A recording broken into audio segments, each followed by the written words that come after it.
колко парички харчи за подаръци на Коледа? Не много, защото семейството ми не е толкова голямо, може би. 500 лева. А ако си имаш приятел, колко би изхарчил за твоя любим? 5. 2500 лева.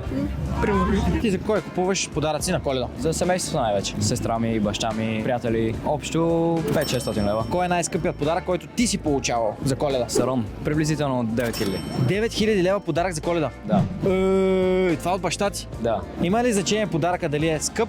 Не, според мен няма толкова значение. Важното е да е от сърце и да го ама прави. тук що каза, че най-хубавият подарък е бил скъпия. Просто защото на мен най-много ми харесва. Разбирам те. 6-700 лева някъде. Добре, ти на колко си години? 19. Откъде ги изкараш тия пари сега за Коледа? Няма значение. Няма значение. Добре, виж сега. Ти си печелиш една награда от турбата на Mobile Fox. Колкото, нали? Точно така. Имаш възможност да спечелиш от iPhone, AirPods слушалки до парични награди. Една карта си теглиш, когато се падне си е за Даже теб. мислих да си поръчвам между другото. Така ли? Еми само спечелиш и ваучер има доста, така че. Ето, печелиш си 150 лева gift card от Mobile Fox. Това е кодчето, може да го използваш.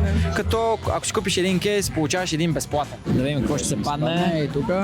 Така, 250 лева ваучер. Ти ги уби. Това е кодчето, въвеждаш го в сайта на Mobile Fox. Даже сега след малко ще поръчам. И ти си печелиш 250 лева ваучер за Mobile Fox. Ами може да го използваш, като има и друго. Ако си вземеш един къвъв, получаваш един безплатно от сайта на Mobile Fox. Окей. Какво ще пожелаеш на хората за Коледа? Да празнуват със семействата си, да се насладят, да си починат и да си възстановят силите за новата година.